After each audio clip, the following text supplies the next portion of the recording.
Բարև ձեզ սիրելի բարեկամներ, դուք դիտում եք Ամեկլուսի Պոստսկրիպտում հաղորդաշարը եւ այսօր իմ զրուցակիցն է ազգային ժողովի ՀՀԿ պատգամավոր Հայաստանի երիտասարդական հիմնադրամի հոգաբարձուների խորհրդի համակարգող Կարեն Ավագյանը, շնորհակալություն Կարեն։ Արդեն մի քանի օր քարոզությունը սկսվել է հանրաքվեի շուրջ, ձեր տպավորությունները։ Բավականին հետաքրքիր ձևաչափ է ընտրված, թե ոչի կողմից եւ թե բնականաբար մեր կողմից եւ այն քարոզչական ուղղությունները, որ ընտրված են, շատ թիրախային են եւ ես կարող եմ ասել մեր կողմից, այոյի կողմից իրականում մանրամասն ներկայացում է այն բոլոր փոփոխությունները, որոնք պետք է որ հետաքրքրեն մեր հանրությանը, հասարակությանը։ Թերևս այսքանը։ Դուք ասացիք մեր, հա, բայց այնտեղ նաև կան այլ կուսակցություններ,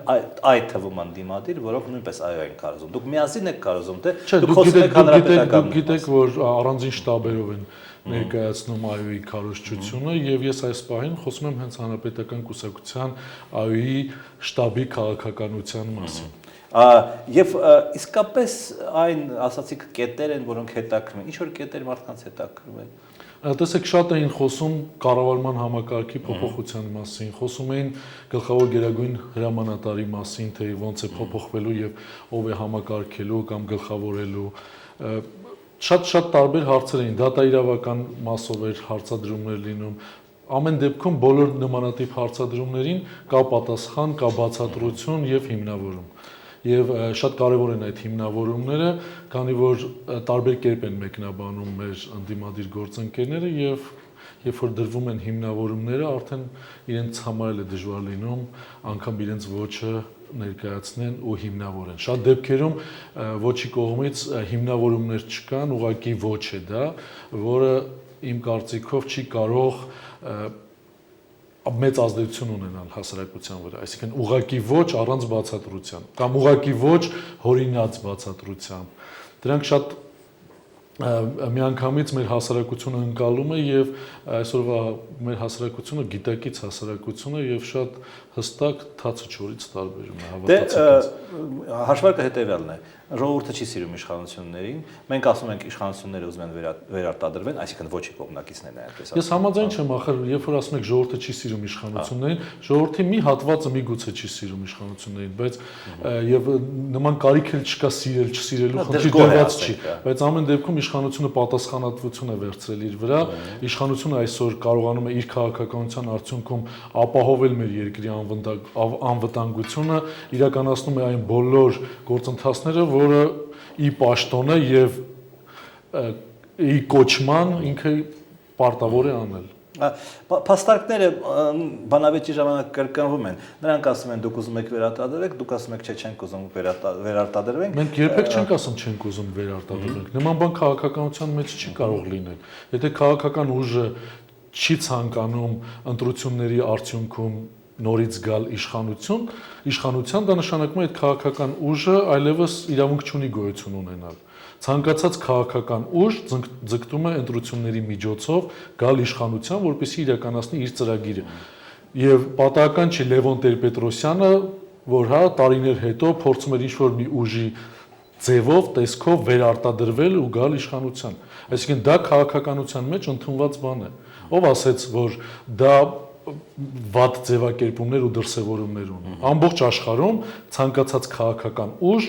ուզում է նորից քվեարկության միջոցով ստանալ մեծամասնություն։ Խոսքը բաց է։ Խոսքը նրա մասին է, որ սահմանությունը փոխելով դուք ուզում եք ավելի հեշտ վերարտադրվեք։ Ընդհակառակը դրա մասին մասնագետները ավելի լավ բացատրություն ունեն։ Հավատացնում եմ ձեզ, այդ բացատրությունները ուղղակի չկրկնելով, որ գործող սահմանադրությունը ավելի մեծ հնարավորություն է տալիս իշխող կուսակցությանը, քան այն սահմանադրությունը, որը դեկտեմբերի 6-ից հետո պետք է դրվի քվեարկության։ Այլ հարցեր, բացի կառավարման համակարգից, կարծես թե մարդկանց չեն հետաքրքրում։ Չնայած այնտեղ կան մարդու իրավունքներ, կամ դատական համակարգ, դրա մասին խոսում են մարդիկ կամ Տեսեք, ընդհանրապես սահմանադրությունները, եթե դուք էլ ինձ թվում է ուսումնասիրած կլինեք ու համոզված կլինեք, որ ամբողջ աշխարհում բոլոր երկրներում զարգացող սահմանադրությունները այդքան մեծ թվով մարդկանց շատ չի հետաքրքրում։ Իրենց հիմնական կետեր կան ամեն դեպքում, թե ինչ է փոխվում հիմնականում եւ մարդիկ գնում են մասնակցում են քվեարկության այդ հիմնական կետերի շուրջ եւ դրա վառ ապացույցն էլ այն է, որ շատ երկրներում անգամ ինչ որ շեմ դրված չէ մասնակցության։ Այսինքն ով կգնա, որովհետև մտածում են, որ ամեն դեպքում դա չի կարող բոլորի հետաքրքրությունների շրջանակում լինի։ Որովհետև շատ մարդիկ ուղղակի չեն հետաքրքրվում այն բոլոր գործընթացներով քաղաքական, որոնք կան։ Ինչքան էլ մենք ասում ենք, որ մեր հասարակությունը շատ քաղաքականացված է, այս կամ այն ճամբարներ են ձևավորված, բայց ավելի մեծ թվով մարդկանց ուղղակի շատ ներքաղաքական խնդիրներ չի հետաքրքրում։ Իսկ գուցե հանրաքվեին դնեին հարցը դուք կողմ եք խորհրդանական թե նախագահական համակարգին, մնացածը քանի որ չի հետո ինչ անենք, ասենք եթե հետո խորհրդարանը ընդունեց նոր սահմանադրություն։ Չէ, խորհրդարանը նոր ձևաչափ պետք է լինի, նոր նախագիծ, որով խորհրդարանին դուք նման լիազորություններ կտայիք։ Իսկ քանի որ կառավարման մոդել է փոխվում, խորհրդարանին նման լիազորություններ տալ որևէ կետով ու դրույթով հնարավոր չի, դրա համար դրված է ամբողջ սահմանադրական բարեփոխումների նախագիծը քվեարկության։ Դուք կարդացել եք նախագիծը։ Իհարկե, կարդացել եմ ամբողջությամբ, անկեղծ լինեմ, չեմ կարդացել, ինձ հետաքրքրող մասերը համենայն դեպս կարդացել եմ եւ շատ լավ գիտեմ։ Մի հարց բանավեճերի վերաբերյալ Աշոտյանի հաղորդումը, որը եթերագնացել, ելի կլինեն հաղորդումներ, որին ես չեմ մասնակցել, բայց այդ մեկին մասնակցել եմ։ Դրա վերաբերյալ քննադատություն է հնչում, որ ՀԿ, ուրեմն փոխնախագահ կառավարության անդամը չի կարող անաչառ մոդերատոր լինի ԱՅՈ եւ ոչի միջեւ, որովհետեւ նա ԱՅՈ-ի կողմնակից է։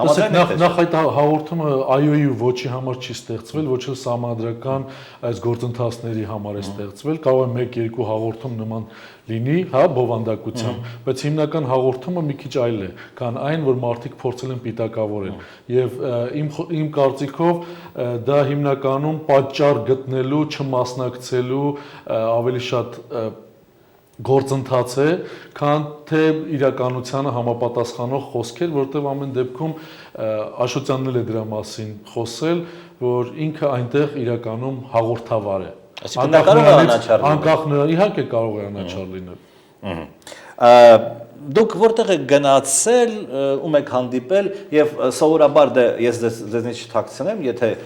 մարդկանց հետ խոսում ես քաղաքական թեմաներով, վայ թաղեմ ձեզ, այսինքն իշխանություններին, չորը ձեզ տանի եւ այլն։ Ձեզ այդպիսի բաներ չեն ասում։ Տեսեք, ելի մի-շուր հատվածական բաներ ենք մենք վերցնում։ Այսինքն փոքր հատվածական բաներ վերցնում ենք, պրոյեկցում ենք ամբողջի վրա, որը իրականությանը չի համապատասխանում։ Ինչքան կան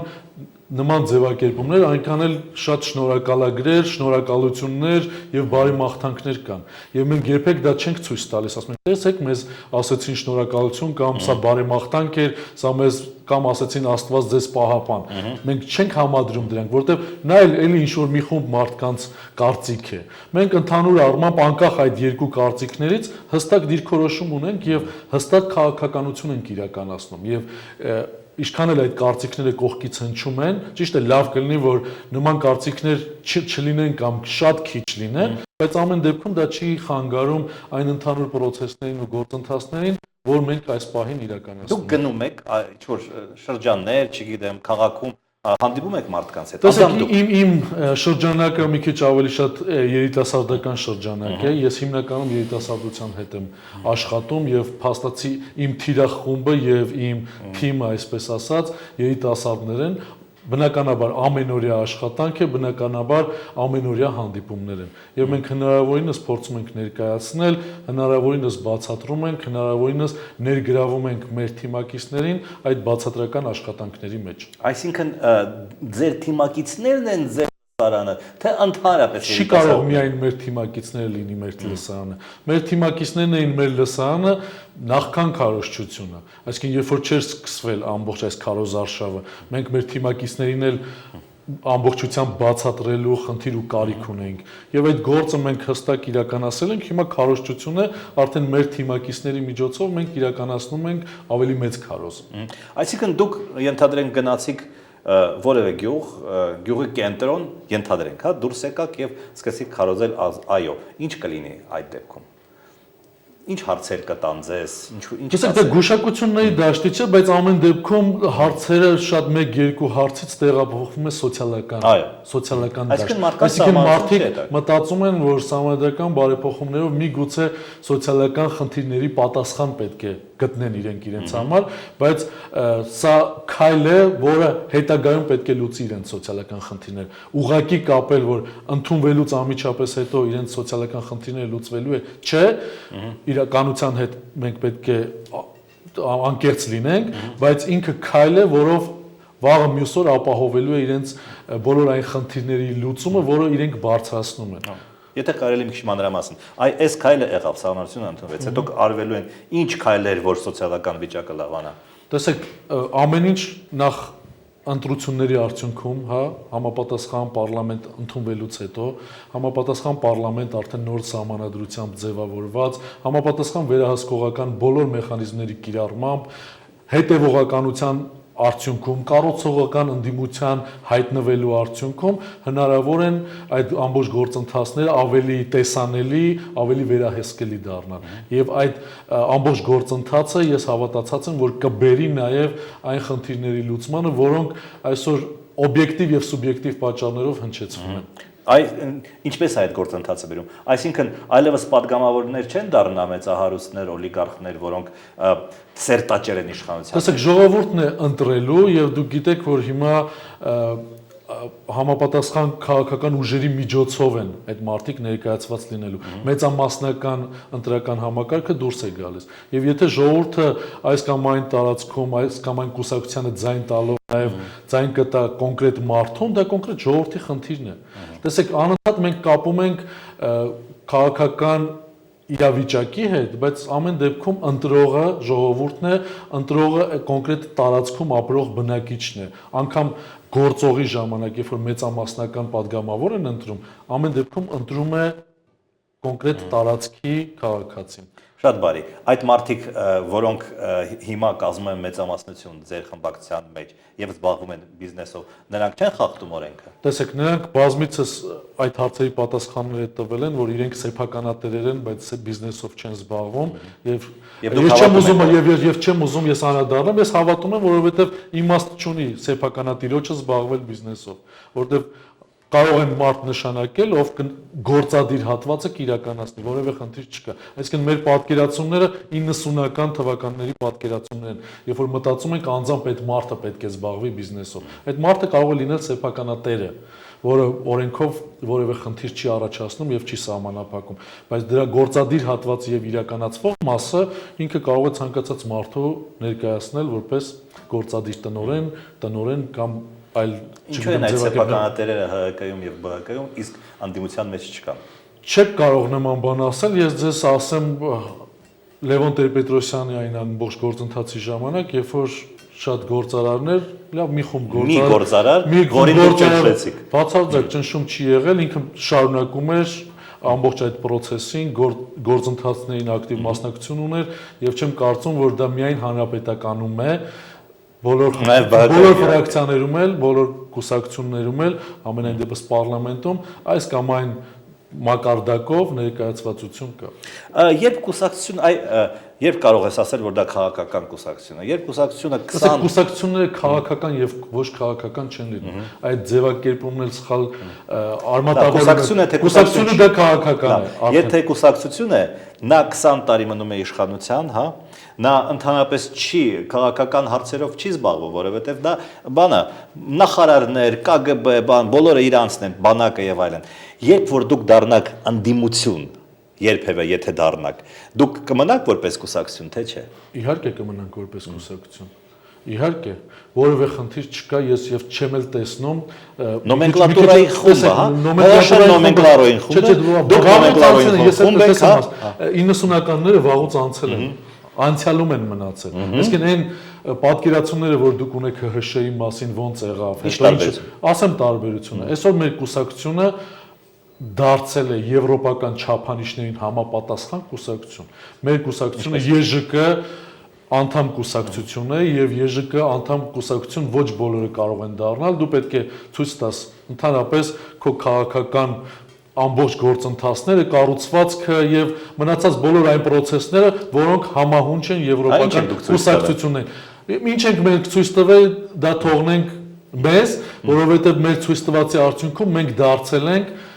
ԵԺԿ անդամ կուսակցություն։ Այսինքն դա նշանակում է այն մոնիտորինգային խումբը, որը եկել էր այստեղ հավանության է արժանացրել մեր կուսակցությունը որպես քաղաքական միավոր եւ հավանության է արժանացել նաեւ այն գաղափարը, որ մեր կուսակցությունը կարող է լինել այդ մեծ ընտանիքի անդամ։ Դա ձեր հարցի պատասխանն է, որովհետեւ 90-ականներին կամ ՀՀՇ-ն հավատացած եմ երբևէ չէր կարող լինել եվրոպական նման կառույցների անդամ։ Ես ճիշտ ասած չեմ կարող ասել, իսկ ժառանգությունը նույնպես կուսակցությունն է։ Տեսեք, ժառանգությունը ինչ որ մի ժամանակ ԵԺԿ անդամ, չէ՞։ Չէ, ԵԺԿ անդամ, այդ եմ ասում։ Երբ որ իրենք դառնում են ԵԺԿ անդամ, իրենք որոշակի կառուցվածքային միավորով, որոշակի քաղաքական գծով, որոշակի դեմքերով, հա, քաղաքական ուժ էին ներկայացնում, բայց իրենք իրենց մեջ խնդիրներ ու խնդիրներ ունեցան եւ այսօր ժառանգություն կուսակցության ֆրակցիան ներկայացված է փաստացի կարող ենք ասել շատ կոպիտ ձևակերպումներով մեկ падգամավորով։ Իհարկե Հիմա կուսակցություն չէ, հիմա ԵԺԿ-ն տիրան հանի։ Չէ, հիմա էլ է կուսակցություն, թե դե կտողենք ԵԺԿ-ին, ԵԺԿ-ն ինչ կանի, ԵԺԿ-ի տեղը մենք չենք պատասխանի, բայց ամեն դեպքում դուք տեսաք նաև ինչ եղավ, անգամ չլինելով ձեր ասած իշխանական այդ ամբողջ լծակները օգտագործելով, էլի ճակերտավոր օգտագործելով, դուք տեսաք ընդդիմություն, որը համախմբված էր մի մարդու շուրջ, որտեղ փորձում էին ստանալ նորմալ քաղաքական միավոր ընդդիմադիր, բայց իրենք իրենց մեջ ունեցան խնդիրներ։ Եվ ես չեմ ուզում կոնկրետ մենք կենտրոնանանք հիմա ժառանգության վրա, որտեղ հավատացած եմ, որ դրա համար մենք այսօր չենք հանդիպել։ Այսինքն դուք ուզում եք ասեք, որ ՀՀԿ-ն քաղաքական միավոր է եւ ոչ թե նոմենկլատուրայի մի կույտ։ Ես ոչ թե ուզում եմ ասել, այլ ՀՀԿ-ն քաղաքական միավոր է։ Շնորհակալություն հետաքրքիր զրույցի համար, սիրելի բարեկամներ, ես ձեզ հիշեցնեմ, որ իմ զրուցակիցն էր ազգային ժողովի ՀՀԿ պատգամավոր Կարեն Ավագյանը, մենք վաղը նորից կհանդիպենք, ցտեսություն։